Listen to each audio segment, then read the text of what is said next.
Hello प्यारे विद्यार्थियों, स्मा अकेडमी के यूट्यूब चैनल में आपका हार्दिक स्वागत है। आई होप कि आप सभी स्वस्थ होंगे, मस्त होंगे।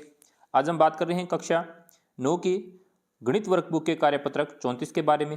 इससे पहले अपन 1 से 33 तक कार्यपत्रक को कंप्लीट कर चुके हैं। अगर आपने वो वीडियो नहीं देखे हैं तो प्लीज़ डिस्क्रिप्शन बॉक्स में लिंक दिया गया है, वहाँ से आप उनको देख सकते हैं। इसके साथ साथ ही इंग्लिश की वर्कबुक को कंप्लीट कर दिया गया है और उनका लिंक भी आपको डिस्क्रिप्शन बॉक्स में मिल जाएगा, वहाँ से आप उनको देख सकते हैं। अगर आप चैनल पर नए हैं और अभी तक आपने चैनल को सब्सक्राइब नहीं किया है तो प्लीज़ चैनल को सब्सक्राइब जरूर करें। शुरुआत करते हैं। विषय वस्तु सरल रेखीय त्रिभुज, अधिगम बिंदु है त्रिभुजों की सर्वांग समता। शुरुआत करते हैं। जैसे आपके पास एक त्रिभुज दिया गया है, जैसे A B 6 centimetre, B C 12 centimetre, A C 8 centimetre. तो आपको इसमें बताना है, इनकी भुजाओं का नाप बताना है। जैसे पूछा गया है ए बी कितना है, तो ए बी कितना है 6 सेंटीमीटर, तो यहाँ लिखा 6। बी सी कितना है तो 12 सेंटीमीटर। फिर सी ए कितना है 8 सेंटीमीटर, तो 8 सेंटीमीटर। सिर्फ आपको देख के बताना है।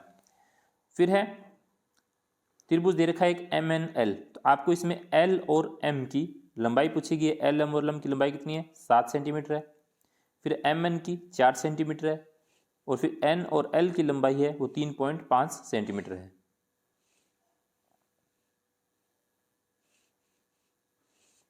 क्या त्रिभुज एल एम एन को काटकर त्रिभुज ए बी सी पर रखने पर यह पूर्णतः ढक लेगा?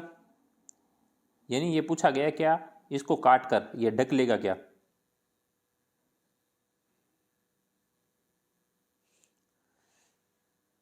फिर है सेकंड, क्या त्रिभुज ए बी सी व त्रिभुज डी ई एफ सर्वांग त्रिभुज है? हाँ बिल्कुल है, क्योंकि एक दूसरे को क्या है कंप्लीट है, यानी ये ढक रहे हैं। देखो 4 सेंटीमीटर 4 सेंटीमीटर 7 सेंटीमीटर 7 सेंटीमीटर 3.5 3.5।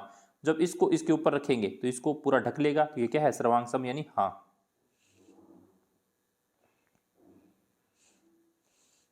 क्या त्रिभुज ए बी डी व त्रिभुज बी सी डी सर्वांग सम त्रिभुज है? यदि हो तो संगत भुजाओं का माप बताओ। अब देखो यहाँ पे 3.2 है, ये भी 3.2 है, ये 5.6, ये 5.6, तो इसका मतलब क्या है ये सर्वांग सम है। जैसे ए बी 5.6 सेंटीमीटर है, तो डी सी बी कितना है, देखो ए और बी 5.6 और डी सी बी कितना है 5.6, तो 5.6। ए डी 3.2 सेंटीमीटर है, तो बी सी पूछा गया है, तो ये भी क्या है 3.2 सेंटीमीटर है। भुजा बी डी की संगत भुजा कौन सी है, तो बी डी की संगत भुजा बी डी है, यानी ये है। उसके बाद में क्या भुजा बी डी की संगत भुजा उभयनिष्ठ है? हाँ है, तो आपको करना है हाँ। नेक्स्ट है, दिए गए चित्र को देखकर निम्न प्रश्नों के उत्तर दीजिए। जैसे आपके पास एक चित्र दे रखा है ए बी और डी सी, तो भुजा ए डी की संगत भुजा कौन सी है? जैसे ए डी की संगत भुजा कौन सी हो जाएगी, तो इसकी संगत भुजा ये है, यानी डी सी। फिर है ए बी की संगत भुजा कौन सी है? ए बी की संगत भुजा हो जाएगी यानी बी सी, तो हो जाएगा बी सी। उभयनिष्ठ भुजा कौन सी है? तो उभयनिष्ठ भुजा है ये, यानी बी डी, तो यहाँ लिख देंगे अपन बी डी। क्या त्रिभुज ए बी डी व त्रिभुज सी बी डी की संगत भुजाएं समान है? तो हाँ बिल्कुल समान है। देखो 3.5 और इधर भी क्या है 3.5 है, ये भी 3.5 है, ये भी 3.5 है, ये 2.5 है, ये 2.5 है, तो इसका मतलब हाँ। क्या त्रिभुज ए बी डी त्रिभुज सी बी डी सर्वांग सम है? हाँ बिल्कुल सर्वांग सम है, क्योंकि भुजाओं का नाप एक जैसा है, तो ये क्या हो जाएंगे सर्वांग सम है।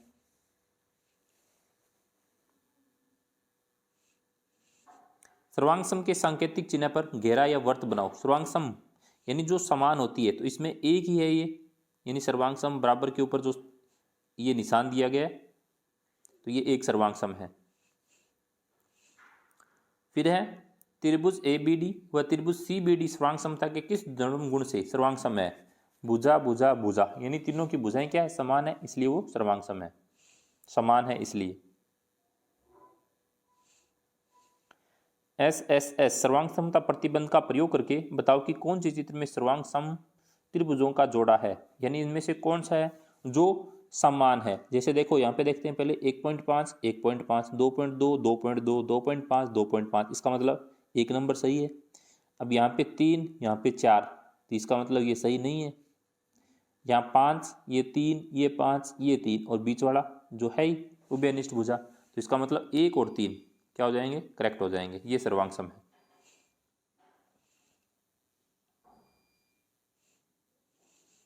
फिर है SCS की सर्वांग समता प्रतिबंध का उपयोग करके उन युग्मों को छांटिए जो सर्वांग सम है, उन्हें सांकेतिक रूप में भी लिखिए। जैसे 1.5 3.5 है। अब ऐसा 1.5 3.5 है, तो ये क्या है, यानी दोनों सर्वांग सम है। तो जैसे आकृति फर्स्ट व थर्ड, आकृति फर्स्ट है ये और थर्ड क्या है, यानी GF बराबर क्या है, JI है, FH बराबर IK है।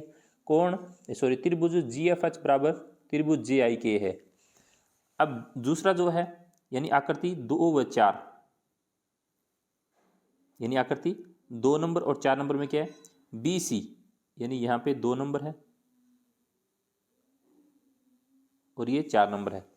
2 और 4 में BC बराबर क्या है, देखो BC बराबर क्या है, PQ है।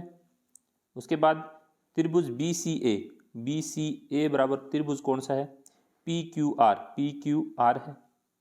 AC बराबर RQ है, AC बराबर क्या है, RQ है। मैं साफ कर देता हूं, इनको अच्छे से आप लिख लें।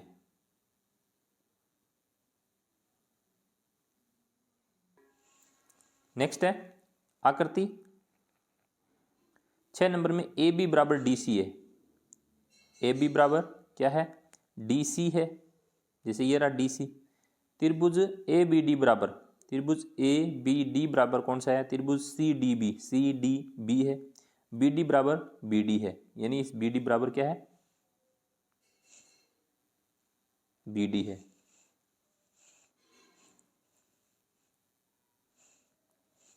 फिर दिए गए चित्र में AO बराबर OB, OC बराबर OD है, तो क्या त्रिभुज 1 व 2 बराबर है?